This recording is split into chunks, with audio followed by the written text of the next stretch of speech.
ಈ ಕಾಲ ಇದೆಯಲ್ಲ, ಇದು ಪಕ್ಕಾ ಮಿಷನ್ಗಳ ಕಾಲ. ಮನುಷ್ಯ ತನ್ನ ಬುದ್ಧಿ ಉಪಯೋಗಿಸಿ ಅದೆಂತದು ಆರ್ಟಿಫಿಷಿಯಲ್ ಇಂಟೆಲಿಜೆನ್ಸ್ ಎಐ ಅಂತ ಸೃಷ್ಟಿ ಮಾಡ್ತಿದ್ದಾನೆ. ಆದರೆ ಒಂದು ಸಣ್ಣ ಡೌಟು, ಮನುಷ್ಯ ಮಾಡ್ತಿರೋ ಈ ಆಟವನ್ನೆಲ್ಲ ಮೇಲೆ ಕೂತು ನೋಡ್ತಿರೋ ಆ ಪರಮಶಕ್ತಿ, ಆ ಶಿವ ಏನ್ ಯೋಚನೆ ಮಾಡ್ತಿರಬಹುದು? ಆತ ಸುಮ್ಮನೆ ಕೂತಿದ್ದಾನಾ? ಅಥವಾ ನಮಗೆ ಏನೋ ಮೆಸೇಜ್ ಕೊಡ್ತಿದ್ದಾನಾ?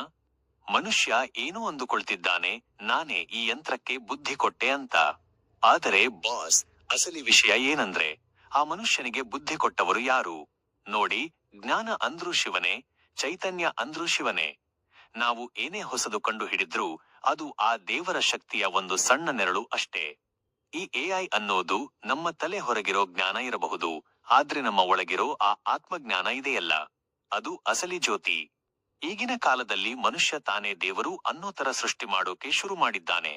ಆದ್ರೆ ಶಿವತತ್ವ ಒಂದು ಮಾತು ಹೇಳುತ್ತೆ, ಯಾವಾಗ ಮನುಷ್ಯನಿಗೆ ಅಹಂಕಾರ ಜಾಸ್ತಿ ಆಗುತ್ತೋ ಅವಾಗ ಲಯ, ವಿನಾಶ ಹತ್ತಿರ ಬಂದಿದೆ ಅಂತಾನೆ ಅರ್ಥ. ಶಿವ ಅಂದ್ರೆ ಬರೀ ನಾಶ ಮಾಡೋವನಲ್ಲ, ಅವನು ನಮ್ಮ ಒಳಗಿರೋ ಅಹಂಕಾರವನ್ನ ನಾಶ ಮಾಡೋವನು. ಒಂದು ಯೋಚನೆ ಮಾಡಿ, ಯಂತ್ರಗಳು ನಮಗೆ 1000 ಉತ್ತರ ಕೊಡಬಹುದು, ಆದ್ರೆ ಮನಸ್ಸಿಗೆ ಶಾಂತಿ ಕೊಡೋಕೆ ಸಾಧ್ಯನಾ? ಮಿಷಿನ್ ನಮಗೆ ಬೇಕಾದಷ್ಟು ಡೇಟಾ ಕೊಡಬಹುದು, ಆದ್ರೆ ಆ ದಿವ್ಯ ಅನುಭವ ಕೊಡೋಕೆ ಸಾಧ್ಯನಾ?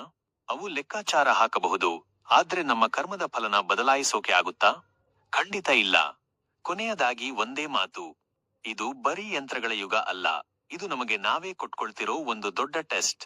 ಶಿವ ನಮ್ಮನ್ನ ಕೇಳ್ತಿರೋದು ಒಂದೇ ಪ್ರಶ್ನೆ, ಲೇ ಮನುಷ್ಯ, ನೀನು ಮಾಡ್ತಿರೋ ಈ ಸೃಷ್ಟಿ ನಿನ್ನನ್ನ ದೇವರ ಹತ್ರ ಕರ್ಕೊಂಡು ಹೋಗ್ತಿದೆಯಾ?